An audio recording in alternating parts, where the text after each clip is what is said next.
Top on the news, the Abia State People's Democratic Party PDP hands over the party's flag to state assembly candidates. The Ngwape Trust Forum conducts her second induction program. Plus, finally, the Nigerian Labour Congress has cast a smile as federal government gives in to pressures. A wonderful evening and welcome to Living TV News. My name is Ozema Smart with the news. The People's Democratic Party PDP Abia State chapter on Monday handed over the party's flag to the state assembly candidates, charging them to work tirelessly for the victory of the party at all levels. Chooks Morgan was there and has the rest of this report. The governor of Abia State, Elder Okize Victor Ikpeazu, PhD, while addressing the candidates after receiving their flags, charged them to put in their best for the victory of the party. He says that if they will be able to record a resounding victory at their various constituencies, the party will have no problems in winning other elections. So, the PDP, no plan,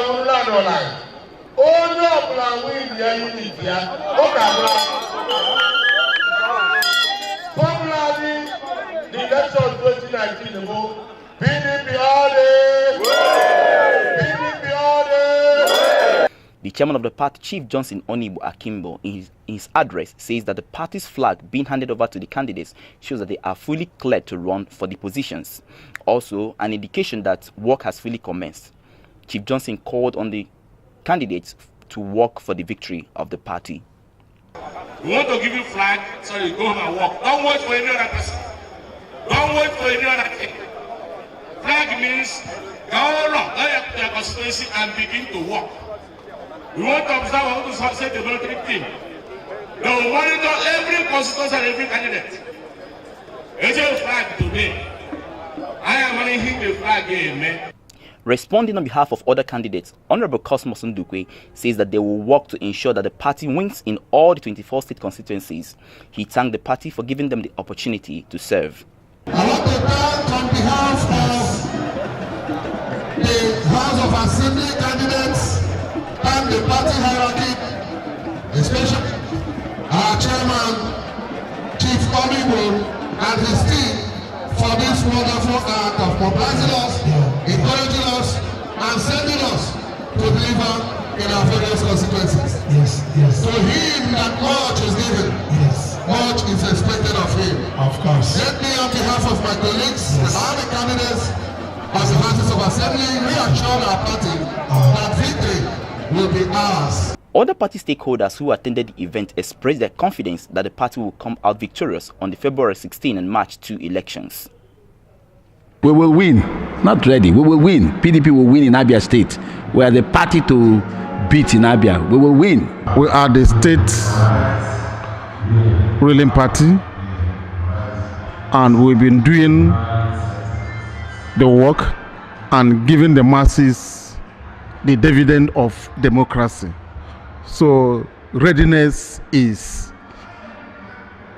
not the language. The language is that the election is already done. I want to tell you that 75% of the electorates are in the rural area. They don't belong to any of the parties, perhaps. So it is important that we tell them what they have come here to do and what they have to do, and educate them how to do it. Based on the availability of resources, the incumbent governor of Abia State has performed above average in all the stratas of societal development. And when you look at the business, ease of doing business, Abia is rated number 3 in Nigeria on the ease of doing business. It means that business conditions here is perfectly okay, and that's why business is thriving in Abia. So I think we are going to win based on what I have told you now. Most importantly, that the Abuja, that is the APC, they are not doing well. Well, after the elections, we hope to revolutionize the way things are done in Nigeria. Because for now, most people are sad. Things are not getting to the areas where they are supposed to get to. So PDP will bring new things in place so that the poor people will have ways and means of surviving. Very ready. We don't see much competition. what we're doing is just to make sure that the victories are comprehensive, so that whoever is defeated will quietly go home and go and relax without much noise. But I can assure you that PDP is ready. All our candidates are ready. We have very strong and very powerful candidates who are ready to go out there and deliver the goods. The event, which was held at the International Conference Center, Umuahia, was attended by members of the party across the 17 local government areas of the state. Also, there were a large turnout of pro-groups who accompanied their various candidates. Wagiri Chicks reporting. With the expiration of his tenure and term in office, the Osisimango local government chairman has successfully handed over the helm of affairs to the head of service of the local government. Living TV news correspondent Emeka Afonne was there, and his report as presented by Favor Morris. At the handover ceremony, which was conducted at the council headquarters, the Osisimango chairman, Chief Iheinnaya Mbahoro, conducted the ceremony on the 4th of January 2019. During his speech, the outgoing chairman elaborately emphasized on his achievements while in office and also the constraints he witnessed while trying to effectively carry out his official duties. Chief Iheinnaya also expressed delight at the cordial relationship which existed among the staff of the council, even as he agreed there could be misunderstandings as humans are involved. It's a movement. It's a movement, and we want to thank God for giving us the opportunity to serve our local government, and more especially the governor, Dr. Kezim Ikpeazu, for creating the environment for election into the local government. So I thank God for the staff, the management, and all the appointees of this government in this regime for a wonderful time with them. Climax of the event was the official handover of the keys and documents to the head of service, Chief Mrs. Wangwa. Receiving the responsibilities shouldered on her, the head of service promised to continue the crusade also started by the outgoing chairman and to always uphold the good work till a new chairman is sworn in. Is the key to the council's pickup vehicle, and then the handover notes and the seal of the local government. It's an opportunity that I will not misuse. So by the grace of God, I will do my best. Emeka Afonne, Living TV News. And in preparation for the forthcoming general elections in the country, the Independent National Electoral Commission, INEC, says it will train over 1 million electoral staff and ad hoc personnel for the conduct of the 2019 general elections. Details in a moment.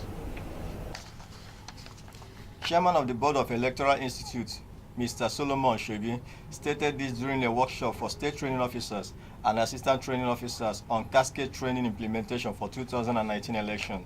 Shobi explained that 850,000 electoral personnel will be trained as polling unit officials, while 150,000 will consist of civil society organizations and officials of security agencies. He explained that with just about 39 days to the first election and 53 days to the second one, it is important the people are adequately trained. Mr. Shoibu has further explained that for the first time, the Institute is organizing a training which will involve special groups like people with disabilities. Speaking further, the INEC Resident Electoral Commission in Cross River, Dr. Franklin Brie, says the training is designed by the Commission to ensure the personnel for the elections are thoroughly equipped and guided. Brie charged the participants to take the training seriously to efficiently and effectively implement the cascade training for the 2019 election in their respective states. He, however, assured the INEC and security agencies will ensure crisis-free poll in the February 16th and March 2nd general election. In his words, Acting Director General of the Electoral Institute, Dr. Omar Idris, says the training will provide an opportunity for all the loose ends to be tightened. He also charged them to brace up for the task ahead by being proactive in every step of the training. There seems to be light at the end of the tunnel for members of the Nigerian Labour Congress NLC as the federal government has finally bowed to pressures by the organized labor. Details in a moment. The federal government on Tuesday gave in to pressure by the organized labor, promising to send a bill on the 30,000 naira new national minimum wage to the National Assembly on or before January 23rd.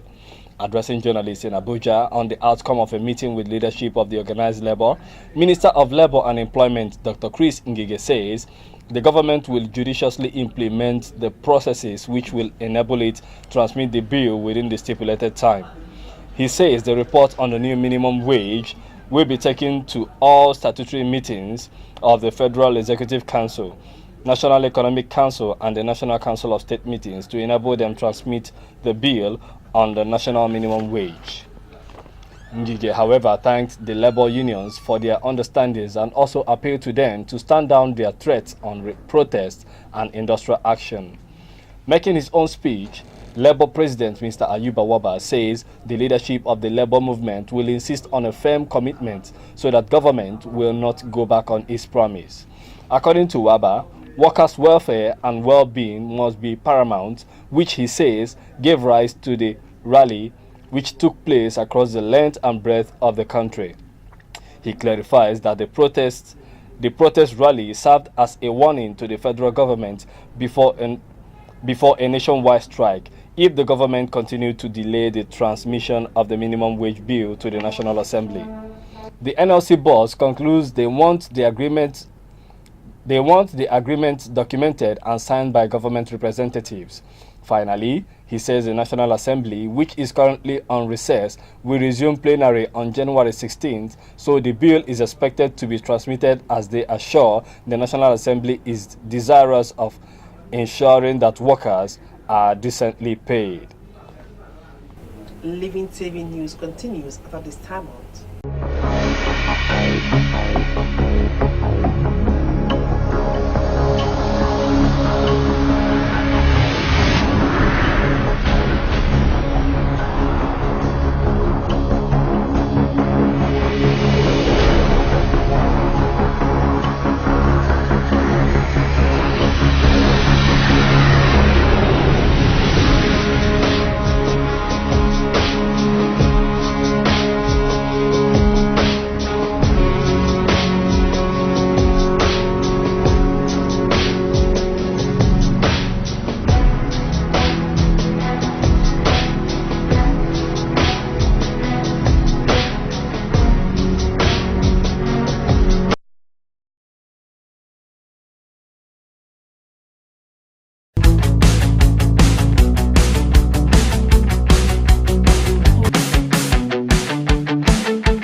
Living TV, bringing the world first to you. If you just joining us, you're still tuned to Living TV News and the rest of the news bulletin. A non-governmental organization, the Ngwape Trust Forum, has conducted her second induction program with a charge to the newly elected members to effectively discharge their duties. Once more, Emeka Fone's report was presented by Fed Morris.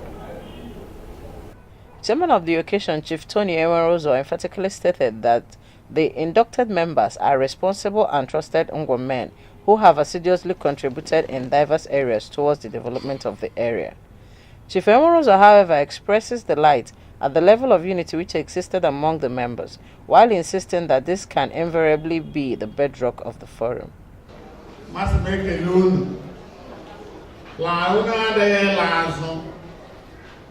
Unlike what I have known in some of the organizations, and open sense of maturity, love, genuine love. Because when I see many of you, the way you relate, all I hear say, Lonyena, Abo Wane, Imapo. It's a bond,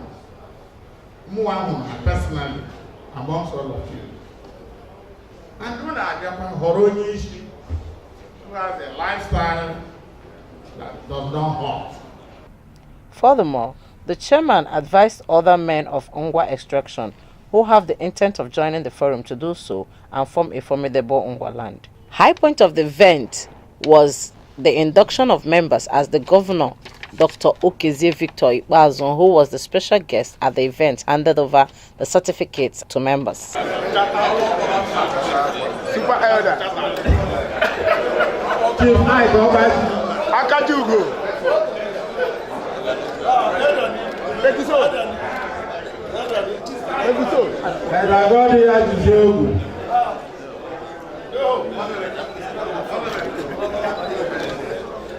Israel says in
The governor, in his words, thanked the people for their patriotism and advised the people to work together for his success at the polls.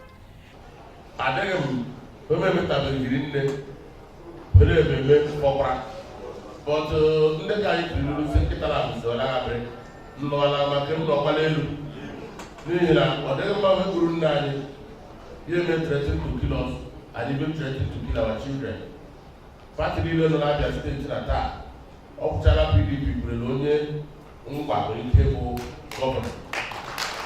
All the governors of the water, may there be Christa Papa one, may there be Yere, may there be no blowers who yet Lalo Palangua. Iwaga people, Mamma, about him. Ya, one name was there. He better produce like 3 governors, 2 military governors, and not just a carbon. So, over assistant, ya floka. Also, continue to tell you to Amam or Blaro, and through. It's a very serious matter. Of much about me, because I believe that the rest of the Chile have been till my brother governor. Or the also for the person of the primary school teacher. So for me, I'm thinking about when another season will come for our people.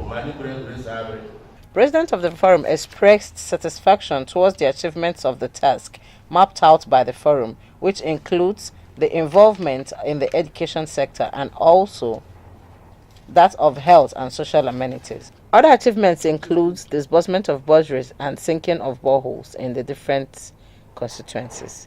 Emeka Fonne reporting. While the electoral polity is heating up, the incident seems unrelenting as they have attacked again in Maiduguri, the Borno state capital. Details from our studios.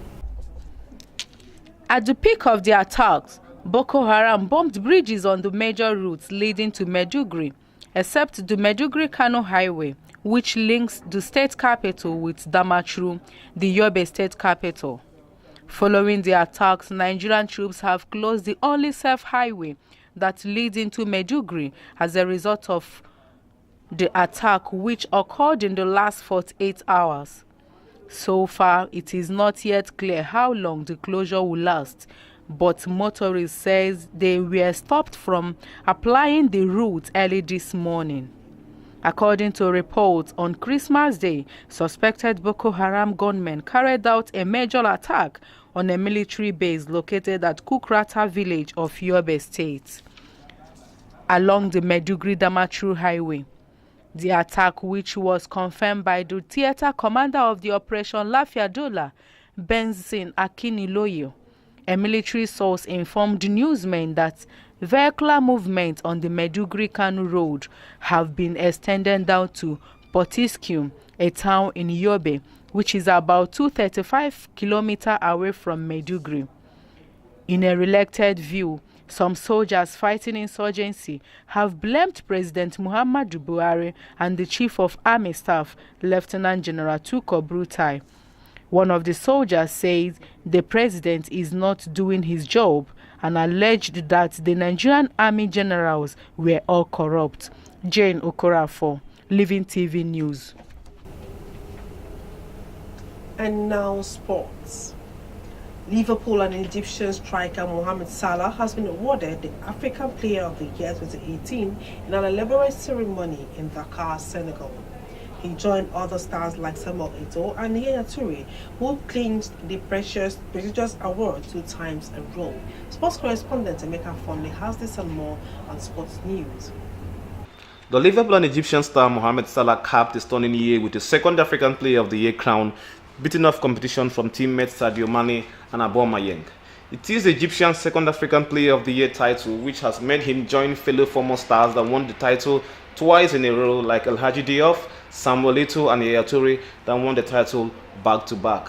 The 26-year-old was also named the Premier League Player of the Year and ranked high in the Goal 50 FIFA Best Awards and Ballon d'Or as he finished with 44 goals across the competitions and helped Liverpool to runners-up in the last Champions League. Thembi Kgatlana has been named the winner of the year 2018 African Women Player.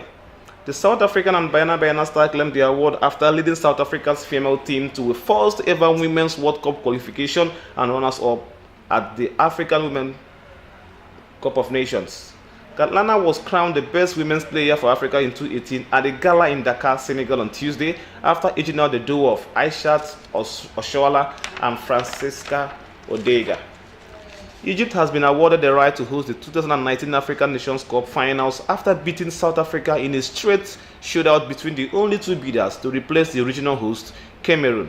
However, this does not go down well with the South African Football Association, as prior to the decisive meeting at Dakar, Senegal, they insisted that losing the bid would only be if CAF votes along political lines rather than the best candidates on paper.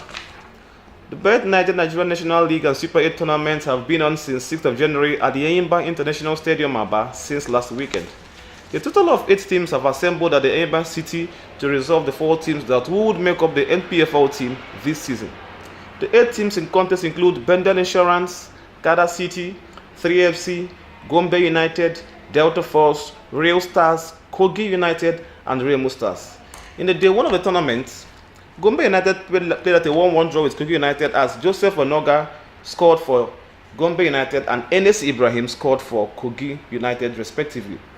Bendel Insurance defeated Delta Force by 3-0 in a derby match between the 2 teams from Benin City, as Delta Force got a red card given to Ezendoka, and Bendel Insurance scored 3 goals with Charles Omokaro, Michael Enawa and Emmanuel Wamboje scoring the goals respectively. While in the match day 3, Kada City and Real Stars FC played at a 2-2 draw, as that was also a Kaduna debut as both teams were from Kaduna State. Emmanuel Colvin and Jamilio Koka scored the 2 goals for Kada City, and while Arinze Obioma and Daniel George scored the 2 goals for Real Stars FC as it was of note that Daniel George scored the equalizer in the 90th minute of the match. The last match of the day one was between Remo Stars and 3FC, as Remo Stars demolished 3FC 3-0 to nothing. Remo dominated from start to finish as the goals came from Idoka Onwuchio, Awoyemi and Olufemi respectively. We will bring you the details of the rest of the tournament later. Henry Makiwan has resumed his appointment as the head coach for Abia Warriors. The former ABS football duo of Ilorin Gaffer replaced Abdullahi Bifo, who left the team after the expiration of his contract last season. However, new coach Makiwan would lead the team to compete with other teams in the NPFL and Ato Cup when it kicks off at a later date.